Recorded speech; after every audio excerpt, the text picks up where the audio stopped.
German army, retreating through Holland, left behind it a grim wake of floods and desolation. Dikes were blown, and the fertile countryside was covered with a deep carpet of water. To the liberators remained the great task of deflooding the territory. Pump houses, hastily repaired, are put into operation. Time is an important factor. The longer the land lies underwater, the longer it will take for it to return to normal conditions. Royal Canadian Engineers aid in the job of reclaiming fields so that crops can once again be planted. Large pumping plants, reversed by the Germans to deluge the land, now drain it of thousands of gallons per day. Specially constructed conduits take the water through the pumps to the canals where it is dissipated. Even portable pumps are used by the engineers in their race against time to clear the low countries. Day and night the work progresses. Gradually the waters recede. The land emerges to lie fallow until such time as it has regained its fertility. Stricken Holland rises from the floods. Meanwhile, canals, main arteries of supply, are cleared by British engineers attached to the Canadian Army. Bulldozers build dams across the Moswell Canal to split it up into many pools. As each pool is formed, the water is drained out of it so that obstructions to traffic can be readily removed.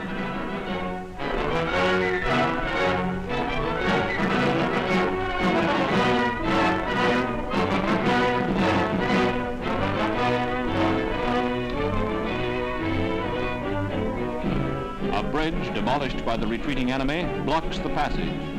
With the water reduced to low ebb, engineers are able to reach it with demolition charges to facilitate its removal.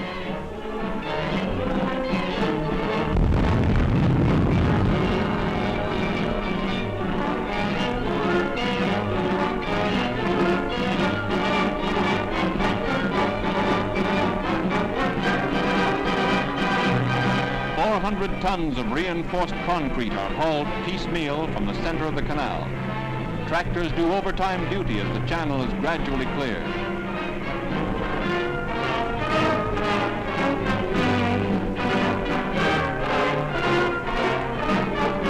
When all obstructions are removed from the bed of the waterway, steam shovels haul away the earth which forms the temporary dams. The big operation goes into its final stage.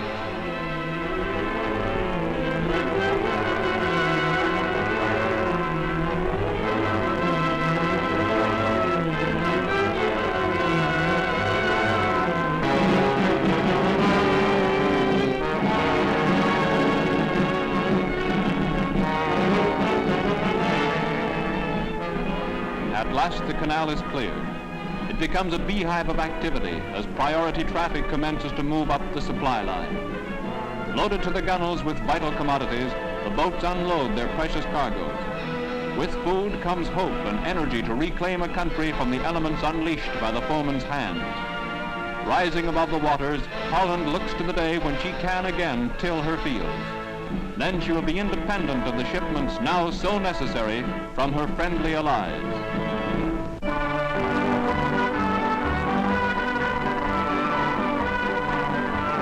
Dignitaries of the Mexican and the Canadian governments gather at Lindsay, Ontario. The occasion is the shipment of the first complete herd of Canadian dairy cattle ever to go to Mexico. 108 well-bred Holsteins from the Merkel farms are ready for the trip to their new home. South of the border, they will enhance the ranch of the Secretary to the President of Mexico. The Deputy Minister of Agriculture, Dr. Barton, welcomes the Mexicans to the Dominion. The visitors hoist a flagon of Elsie the cow's own special brew, and they actually like it. With beef rationing in effect to feed hungry Europe, Canada is still able to export dairy stock to swell her trade relationships with foreign countries.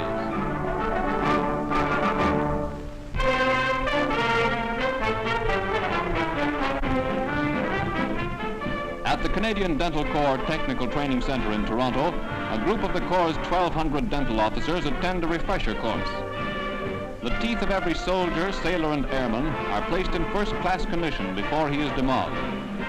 At the training center, doctors receive instruction in new techniques and advances in treatment methods so the job will be well done. As the Canadian Dental Corps looks after all three services, standardized methods of treatment are demonstrated and practiced. This means that any member of the Navy, Army, or Air Force gets the same dental care anywhere in the world. 60 dental companies serve Canadian forces in at least 10 different countries and on the high seas. Their treatment is all kept uniform and up to the minute, thanks to the Dental Technical Training Center.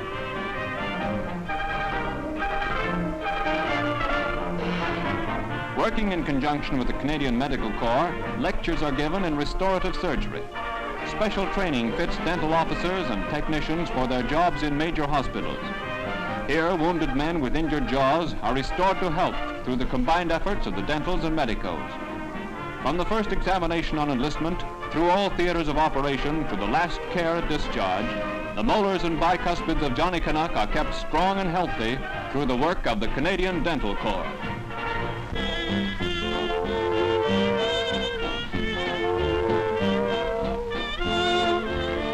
Among the many leave centers for Canadians on the continent, the one at Amsterdam enjoys great popularity. For those inquisitive souls who want to see all the interesting spots in the town, an information service can answer any question they wish to ask. The ancient city is a joy and a delight to the sightseers.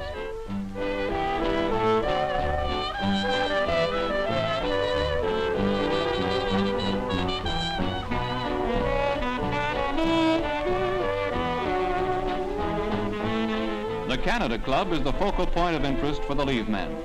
In the winter gardens are all the comforts of home, with even a dance band in attendance to while away the time. Newly arrived CWACs and Holland hostesses ensure plenty of dancing partners as the hep cats begin to dig the jive.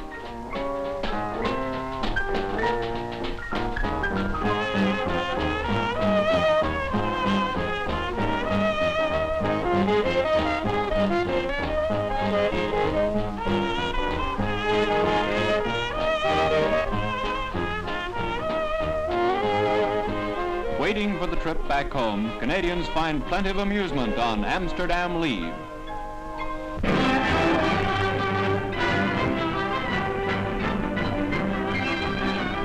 At the Maple Leaf Stadium in Nijmegen, Holland, the most outstanding sports meet of the Canadian Army takes place.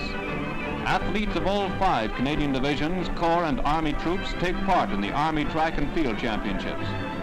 Before a crowd of 25,000 soldiers, CWACs and civilians, top trackmen do their stuff.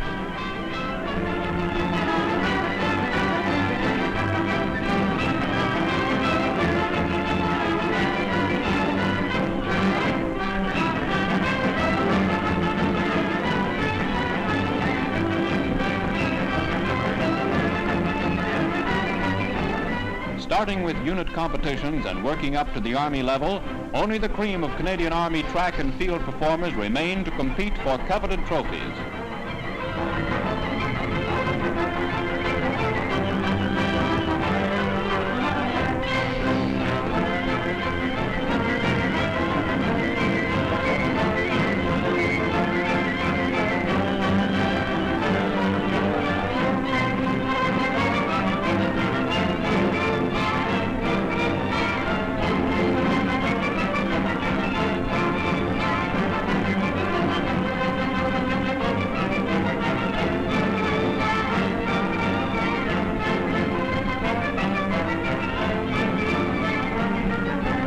Field Marshal Montgomery takes great interest in the muscle men who strive for victory in the tug-of-war competition.